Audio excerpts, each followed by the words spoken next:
You're listening to Founders on Air with Steve Orenstein and Mike Rosenbaum. Good afternoon. Today we have Dave Berger, co-founder of Jimmy Brings and previously co-founder of Suppertime. Welcome to the program, Dave. It's great to be here. Thanks, guys. Hey, Dave. So you've had an illustrious entrepreneurial career. Looks like you could do a few more rounds in the ring. Tell us a bit about how you got started. Well, look, I guess the first thing to say is when I was starting out, I didn't feel like I was an entrepreneur. I didn't feel like we were building startups or anything like that. It really was very humble beginnings. So my business partner Nathan, who I've been in business with for about 10 years, he set out in life to become a poet, and he soon realized that being a poet didn't really pay the bills. So he got a job on the side as a delivery driver. And he was working for a very small company, actually called Suppertime. So Suppertime, we didn't start it, strangely. Okay. It was actually established in 1985. Yeah, right. Wow. And he was one of about 4 or 5 drivers working for this very small business in the eastern suburbs. The owner at the time wanted to get out, and he ended up buying the business off him for, I think, about $10,000, something like that. And at the time, I dropped out of a number of different university degrees. So I was a complete uni dropout. And fortunately... Join the club. Yeah. We're all 3 of us, I think. And my dad at the time, he'd retired. He was in business. He had a software company, and he was in business, and he'd retired, and he said, look, you don't seem to be enjoying uni. Why don't we do something together? And we went out and we bought a furniture store, which was an absolute disaster. And but having said that, Nathan was a friend of mine. He was starting out. He bought a business, and he came to me asking for advice about, how do you value a business? What do you think about this business? I said, look, I don't really know, but I'll tell you what I do know. And I kind of liked the business that he was in. It was a very simple. It was actually a B2B business supplying delivery drivers to restaurants that didn't have drivers. So there was no B2C element. We didn't have any. There was no customer Kind of like facing. an agency. Correct, and it was very low tech. Two-way radios, clipboards, all this sort of stuff. So it was it was very inauspicious beginnings. We were just running a small business and trying to do a good job. Yeah, great. Wow. So how did that go and expand into what Suppertime became? Sure. So I guess what happened was, so essentially what we were doing was we're supporting little kind of mum and pop businesses to run a delivery business. So our pitch was, delivery drivers are annoying, that's expensive. We'll supply that, and then you can create a new kind of channel, a home delivery channel. And the way it worked is we charged a commission to the restaurant, and the bigger the order, the more money we made. And what we found was that occasionally we would do these very large orders into the city, and we would go in there, and some guy would come down in a suit, and we'd say, well, why are you ordering 20 pizzas? And they'd say, well, we're actually, we work at some bank or some consulting firm, and in fact, we stay back late almost every day, and we order dinner in. And Nathan, who's really a fantastic salesman, he would corner these people and say, well, all right, what other food would you like to order? And they would say, oh, we'd like to order from Una's in Darlinghurst. So then he went to Una's in Darlinghurst, and he said, I've got a customer that will order 20 meals a night if I can get a discount from you. And basically we started to build the business really on the back of this kind of corporate work that we were doing. And we started to move away from the restaurants that you could typically get home delivery from, which tended to be the pizza shops and the Thai shops. And we were going to sort of more high-end casual dining, not sort of fast foody type places, and doing deals with them so that we could deliver these to our corporate customers in the city. And, in the beginning, it was literally we would email them, here's a PDF of the menu, and they would email us an order. And we thought, how can we do this in a more sophisticated good way. Yeah, right. So we thought, let's build a website. Maybe it makes sense for them to order via a website. And to be honest, in the beginning, we were so protective of the restaurants that we had that we actually considered not making the website public. We thought it was going to be this like exclusive club that only sort of corporates and those in the know would know about. Yeah. But in the end, we thought that's a silly idea. Let's just make it public and see what happens. And sort of as it happens, we launched what then became the Deliveroo or Uber Eats type model. Yeah. But really, it was focused on corporates, and that was the start of the business. Cool. Awesome. And like, I guess you've evolved into Jimmy Brings along the way. Like, what sort of led you into going down that? Was that sort of after you exited out of Suppertime? Was it along the same? Again, I think we were always looking for different business angles. So, at the same time that we were running, I guess, the kind of B2C offering of having a website where people could order, we were still running a B2B business, servicing other restaurants to do their deliveries. We got into kind of daytime catering work. And what we kind of realized was that we had built up quite an interesting, set of infrastructure and technology and skills to do delivery. Yeah, and so we thought to ourselves, what else can we deliver? And one category that seemed to be really underserviced was alcohol. And so we thought, this is an interesting idea. Could we deliver alcohol? And the first discussion that we had with the regulator was basically they shut us down and were like, no, you can't do that. But we sort of revisited it and poked and prodded, and we said, well, it's interesting. If a business like Dan Murphy's can sell, take your order online and deliver to you 3 days later, then we don't really see what's the difference between us taking an order and delivering it to you 30 minutes later. And that argument ultimately prevailed. And we're off to the races. But, And how long did that process take? Look, the whole thing it took a long time. And it took a long time as well, given that it took a long time for that business to actually get anywhere. Yeah, right. Given that, we're talking 7 years ago now that we launched Jimmy Brings. This was at a time where this was pre Uber Eats, pre Deliveroo. Yeah. There was not the sort of I guess customer habits around ordering in everything. So not only did we have to create the business, we had to also create the whole category that it exists. That this thing exists. You guys were pioneering. Yeah, it really was. So it took a long time to kind of get all the legalities all sorted out, and then to actually try and build the business. So it was a slow burn. Yeah, right. Yeah, cool. And so, Dave, thanks for sharing some of those early stories. It's amazing. We're going to ask a few more questions about that later on. But the Jimmy Brings face, is that the face that I see here right now? Is that? And it's become iconic. I see the vans running around. And so, is it true that your nickname's Jimmy? How did you guys come up with that name? So the name Jimmy, so it's quite interesting. I actually think it's a terrific name. I love the name, and I think it's very memorable. It's really served us well. It was not our first. It wasn't the first name that we were going to use. Did you rebrand or? No. We basically, at the time, we were running Suppertime, and at the same time that we launched Jimmy Brings, we also launched a sushi platter delivery service, which was called Sushi Time. So we had Suppertime, Sushi Time, and we were going to call our alcohol delivery business Liquor Time, and we were going to create this sort of time house of brands.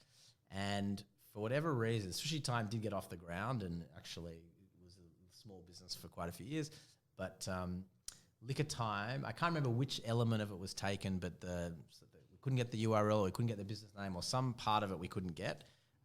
So we couldn't get that name.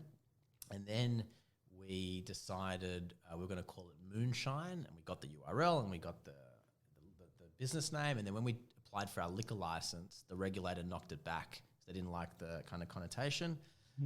So we were kind of desperate. We were desperate to launch this business, and we sort of tossing a few names around, and Nathan came up with the idea of a character, and he sort of threw out the word Brings, and I went home over the weekend and I was kind of running through a number of different names, and Jimmy sort of felt right. And I said to Nate, I remember I sent him a text. I said, I think we should call it Jimmy Brings.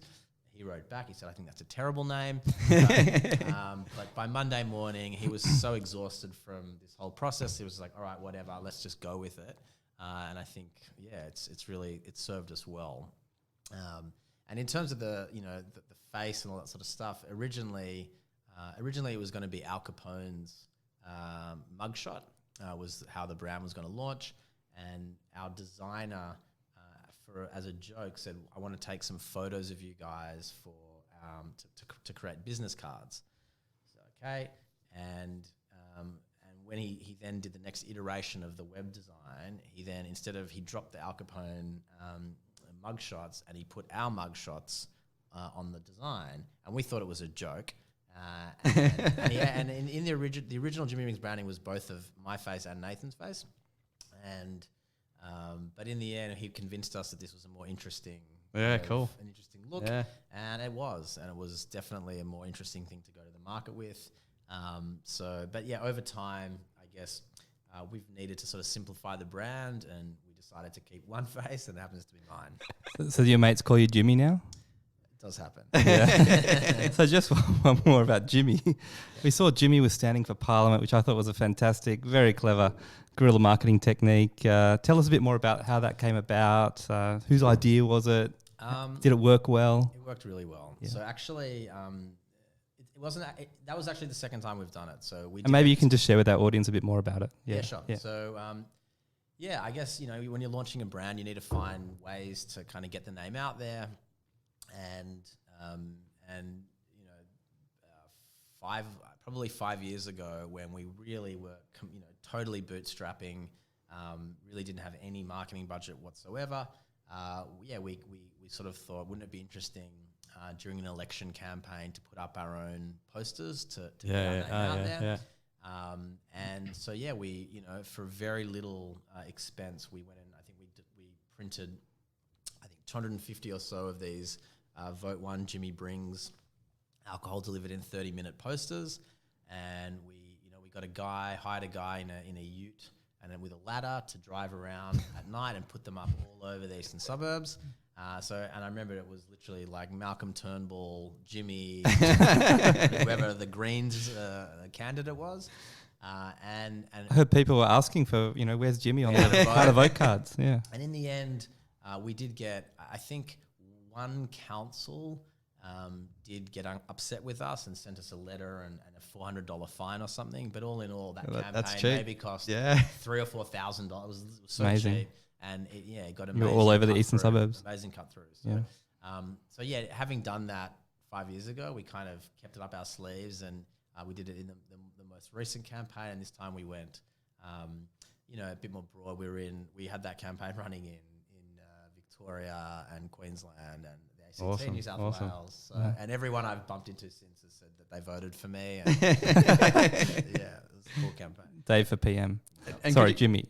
Could you see like a direct correlation in sort of website hits increasing? Yeah, absolutely. Yeah, right. It was awesome. a really, and I think, as with any kind of campaign, you need to tie a few things together. Yeah. So we had to do, there was good comms going out with it. It definitely got picked up. A lot of people, on social, a lot of people were posting images. Okay. I think we had a free delivery voucher code running that weekend, and it was huge. Yeah, so, awesome. And I think, again, we also know that in general, election nights are a busy night for us. So people are inside, they're ordering. So it was kind of, it hit all the kind of notes. So it was successful in terms of getting people to order, and obviously a lot of people saw it and kind of remember us. So yeah, excellent. It was a good one. Cool. It's amazing, Dave. So maybe you can share with us some of the other marketing activities that were really successful for you over the years. Yeah. One of the interesting things, one of the first marketing campaigns we did, when we launched, we really didn't know what channels, and 7 years ago, there weren't that many kind of digital marketing channels. People certainly weren't searching for alcohol home delivery. And during the Suppertime era, we'd done quite a lot of work.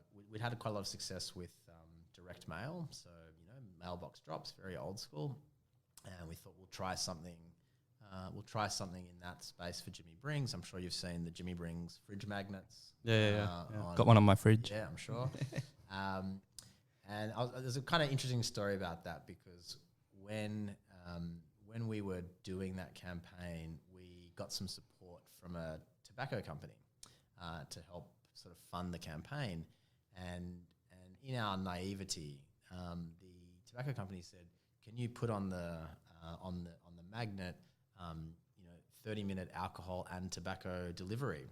And we said, "Okay, you're paying for half the campaign." Well, sure. We were so naive, we didn't really know.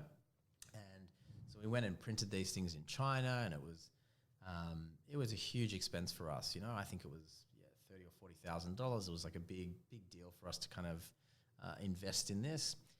And we received all these 50,000 fridge magnets, and we were ready to hand them out. And we drew up a big map of Sydney, and we said we're going to start in the most sort of eastern point and work our way west until we run out of magnets. So the first suburb that we dropped in was in Vaucluse. And the day after the first box of magnets went out, we received a phone call from the legal counsel at the New South Wales Department of Health. And she said, "I'm sorry to tell you this, but do you realise that by putting the word tobacco on your advertising material, you're in breach of the tobacco advertising kind of regulation?"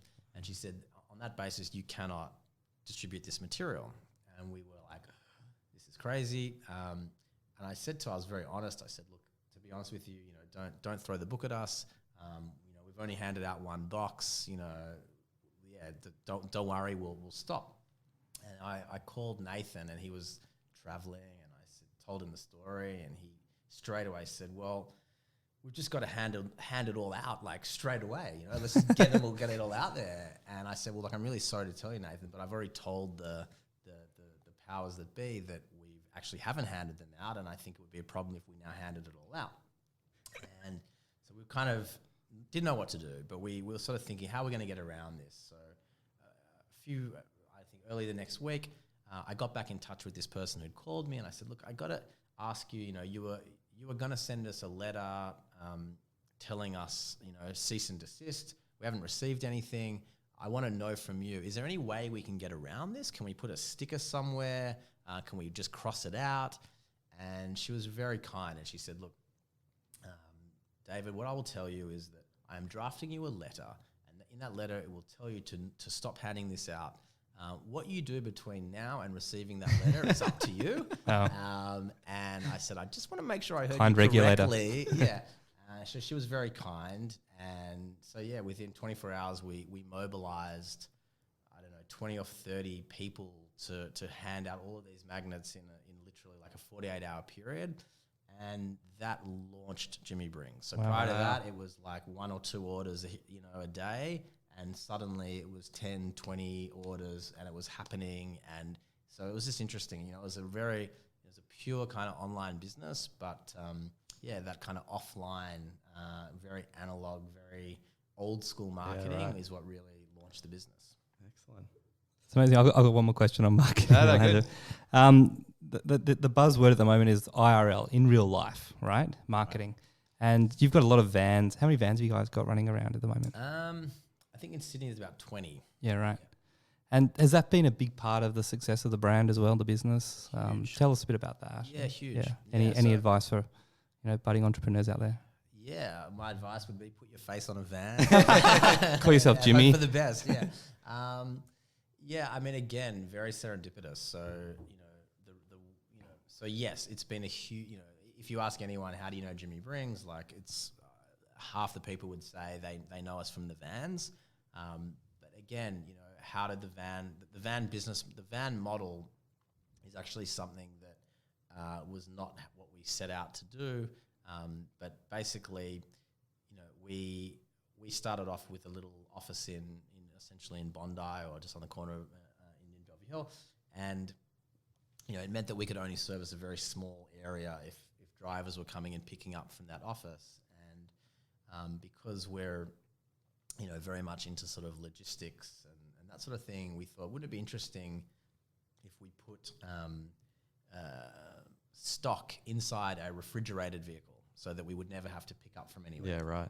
And so we thought, we'll give it a try, and we went and bought some secondhand, complete like pile of junk from rural Victoria, and we drove it up to Sydney, and we fitted it out, and off we went, and we deployed that vehicle a little bit further out from our normal delivery zone, and we were like, all right, we can expand our area, and very quickly it became apparent that this was a fantastic logistics model. Yeah, We right. could do Yeah, so absolutely. many more deliveries Yeah. per hour. So we thought, oh wow, this is how we're going to do it. So in a sense, it was there was a few different, yes, it turned out to be an excellent, I guess, marketing device, but really it's the purpose it served was much more about, I guess making the business model work. And in the end, it was terrific for our branding and kind of just general recognition. Yeah, excellent. So like in the early days when you were sort of starting, sort of how quickly did it take you to get to sort of some level of scale? These things take a long time, especially, we neither Suppertime or Jimmy Brings were funded. So, it was all kind of bootstrapped, and, we were funding it from our own cash flow.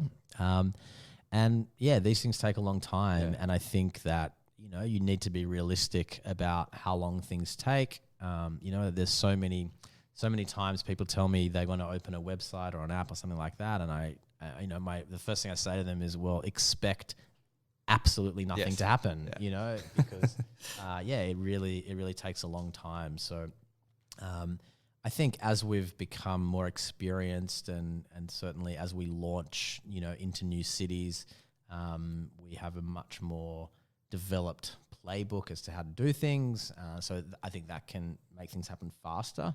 But in general, it's really comes down to a lot of patience and kind of persistence. Yeah, okay.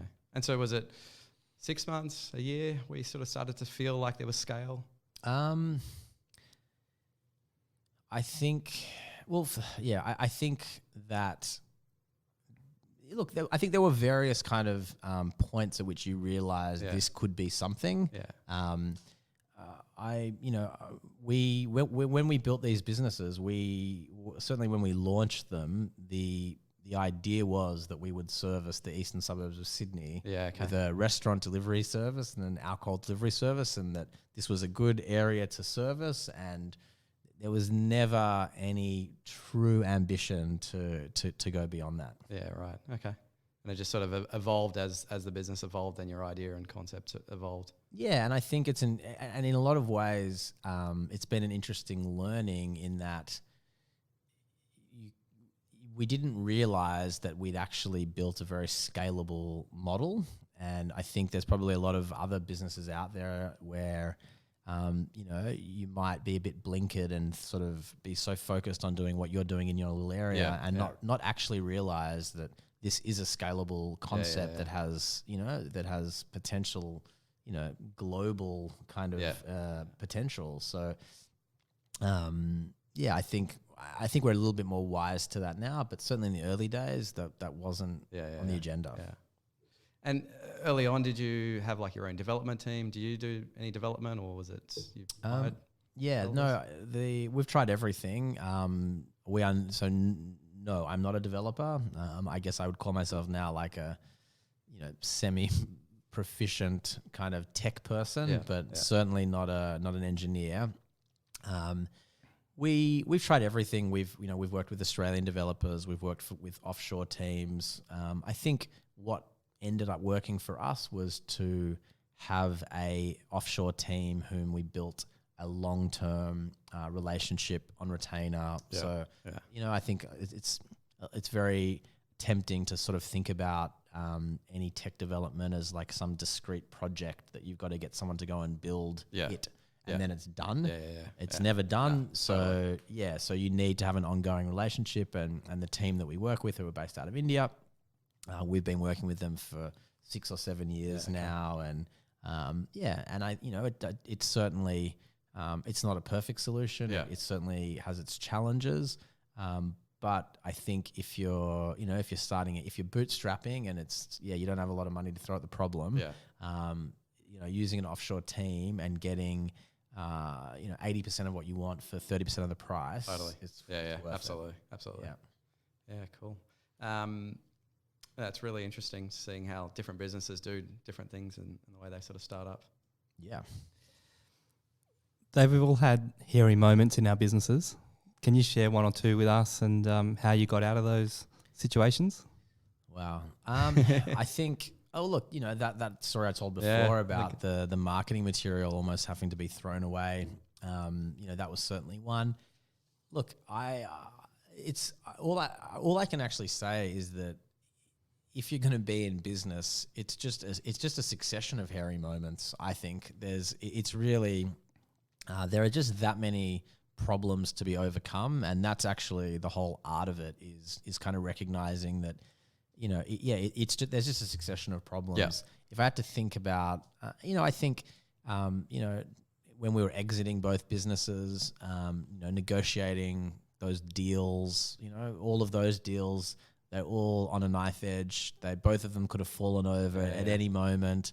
The implications of them falling over would have been terrible. So, there are just that many moments. It's hard to even think of any in particular. That's really interesting. So basically, it's just a roller coaster, is what you're saying. Absolutely.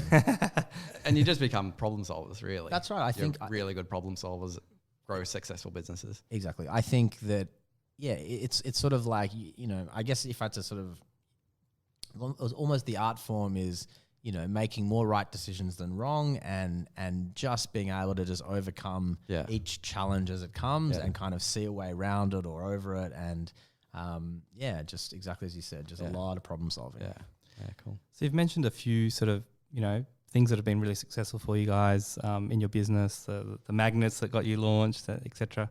But looking back, was there something that you built or did that you sort of look back now and say, well, that was a critical factor in your success?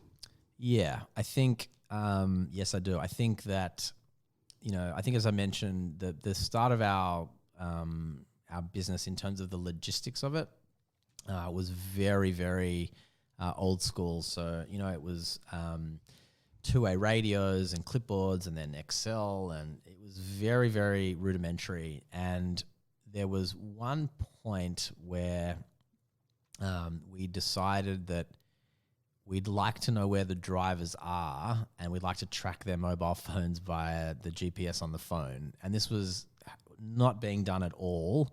And it was quite groundbreaking stuff. And we did that, and we were able to offer. Suppertime was offering live GPS tracking maybe 7 years ago or something like that.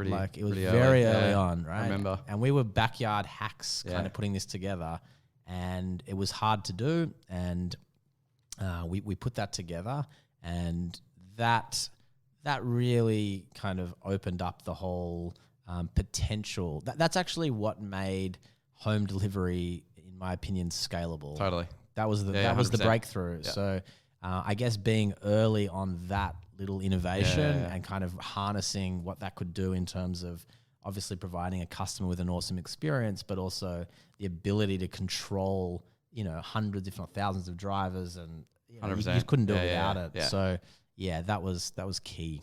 Yeah, I can't imagine running a logistics company without the sort of the tech. Just like absolute. No. Yeah, you basically, we used to run a team of 20 or so drivers with two-way radios, and it gets to a point where, beyond a certain size, you're not going to work out what's going on. So that was, in the old days, that was kind of as big as any dispatch team could be, one guy and 20 people. Maybe you could repeat that a few times, but it wasn't terribly scalable. Yeah. The other thing I would say is we also made a very deliberate decision at some point in the when we launched the Suppertime website to take really beautiful photos, and that was quite an expensive process. And so photos of the food, or beautiful photos of the food, and really celebrate the food, photograph it beautifully, style it beautifully. And I often say that half the reason why Suppertime was acquired was because it looked really nice and it caught your attention, and there were other players doing what we were doing in Australia at the time, but I think taking pride in the product or something made a huge difference. And again, it was sort of a big investment for us, but it was really paid off. Yeah, cool.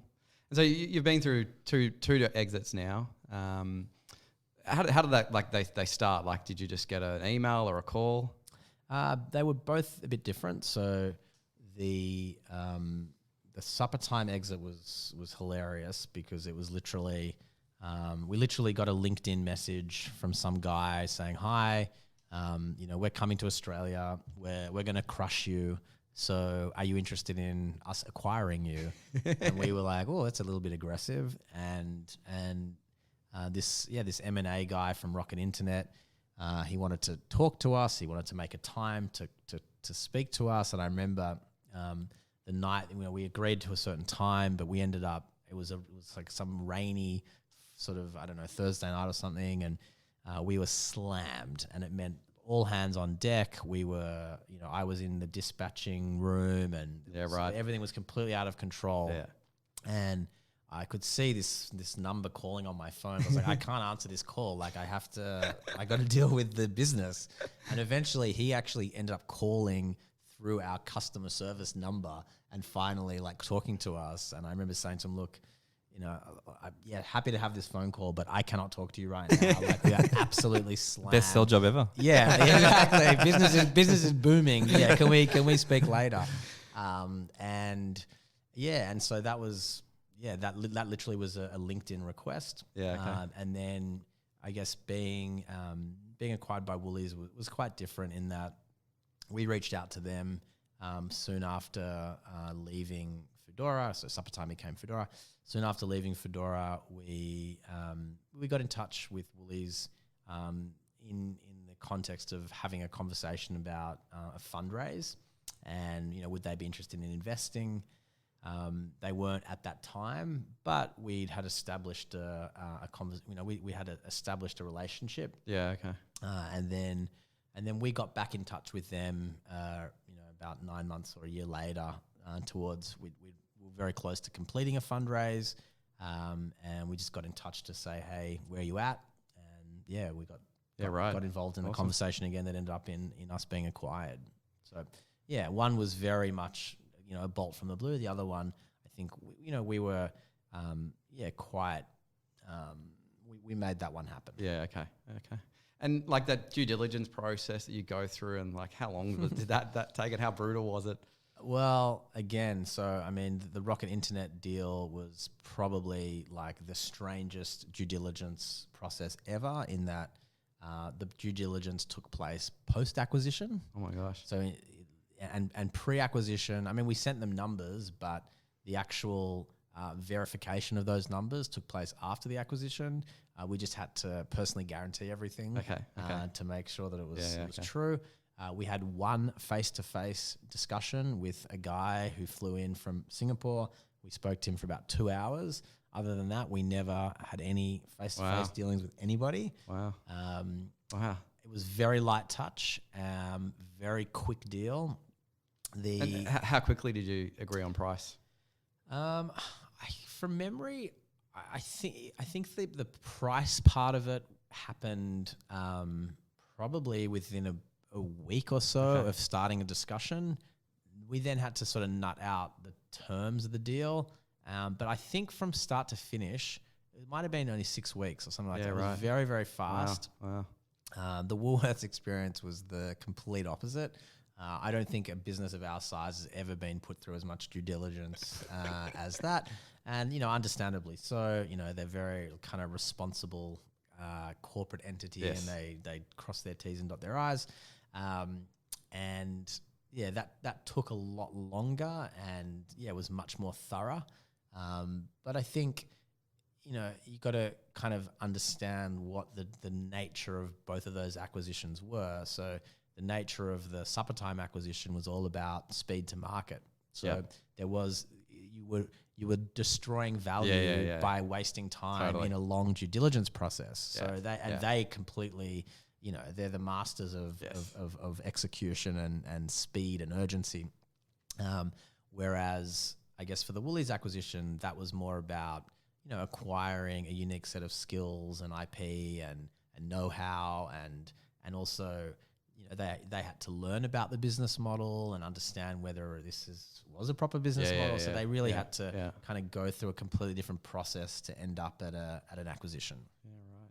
And like, what advice would you give to other founders in terms of going through an acquisition process? Like, is there something that you learned that you're like, oh, I wish I knew this before I started this process? Yeah, I think first thing is always be ready. So you got to have your data in good shape. You got to have your corporate structure in good shape. You know, so yeah, anything could happen at any time. So you got to make sure that, you know, these things are in order. Look, the other, you know, all that. The only other thing I would say is like hold on to your hat, because it's a roller coaster ride, and you know, you can have a bunch of, you know, investment banker advisors in the room and all that sort of stuff, which we never really did. But I guess the point is, it doesn't matter, you know, how, you know, strong your team of advisors is. At the end of the day, you still have to make the decision about price, terms. Yes. Are you not going to? No one is going to make that decision for you. Yeah. So yeah, it's pretty stressful and it's stressful and exciting. It's complicated, and look, the only other thing I would say is probably you're better off, you know, talking to multiple parties than just to one. But you know, each opportunity comes when it comes. Exactly. It is what it is. Exactly. Dave, we've often heard the advice that, you know, building a great business and the opportunities will follow. Do you believe that advice, or do you think an exit something that you have to actively work on? Is it something that you guys work towards? I think that, I mean, we certainly when we started Suppertime and Jimmy Brings, we had no concept of an exit. That was not part of the plan. Yeah. So I think I actually think I think there probably are some situations where engineering a business for an exit makes sense. It's probably, I don't know. I'm a little bit uncomfortable with that as an idea. It doesn't feel like you're kind of doing justice to like what you're doing. I've always said to anyone, you know, what if they say, "What's your advice in business?" It's very simple. It's like, just do a good job of what you're doing. A good customer experience, and people will keep on buying, and then the acquisition will come along when it comes along. Do an excellent job. You know, love your customer, love your product. Yeah. Just do as good a job as you can, and you know, the success will follow. And if that ends up being an exit or just a really, really good profitable business that works, that's the key thing. Yeah, cool. So on that point, what's the best advice you've ever been given along your journey in business?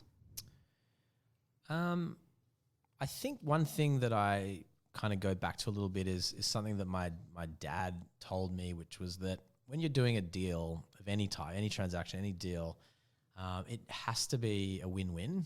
And if it's not, then it's just not going to be sustainable. So I think, we've approached in our business life so many situations where we've sort of made sure that we weren't getting too good a deal, because if we wanted to make something sustainable, the other party needed to be benefiting. So I think that's a kind of key one is, got to be a win-win. That's great advice. So one last question for today. Thanks for being so generous with your time, Dave, as well. Pleasure. So what's next for Dave Berger? What's on the horizon? Any new ventures? Is the rumour true that you're going to be standing for Parliament anytime soon? We could do with some smarts down in Canberra. Sure, I would love to do that. That looks like a horrible job, actually. It's not very well paid either. No. Yeah. Look, for now, there's actually, for right now, we are. I personally am getting a huge amount of enjoyment out of being able to expand Jimmy Brings within the context of a much larger business with a much healthier balance sheet, with some unbelievable assets at their disposal. So, Yeah. 1,300 BWS stores, a couple hundred Dan Murphy stores. This is like, you couldn't do it without it. Yeah. So I'm really enjoying that journey, and there's still a lot. That I want to achieve in terms of growing the Jimmy Brings brand and kind of realizing, I guess, the dream, once it crystallized, which was that we could actually, become the alcohol on demand brand in Australia. So I really want to kind of realize that. We're always, we're entrepreneurs. We're always looking for opportunities. There's a few other, little bits and pieces bubbling here and there on the side, but for now, it's pedal to the metal. Growing Jimmy Brings is kind of what I want to do. So watch this space. Watch this space, though. Yeah, I think it's a really interesting time when you've transitioned into working in that large corporate and being able to get access to all those resources and be able to, sometimes execute on some of the things that you wanted to do previously but didn't necessarily have the funds to do it. Yeah, no, it's been great. Yeah, cool.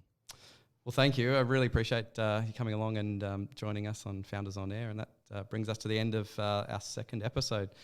So for all those listening, thanks for listening, and feel free to subscribe on any of the Apple Podcasts or on Spotify, and we'll have a couple of more founders to interview over the next couple of weeks. We look forward to speaking to you then. Thanks for joining us. You've been listening to Founders on Air with Steve Orenstein and Mike Rosenbaum, a podcast designed for founders by founders to help you scale your business. For show notes and to ask questions for future episodes, go to foundersonair.com. Thanks for listening, and don't forget to subscribe. We'll see you next time.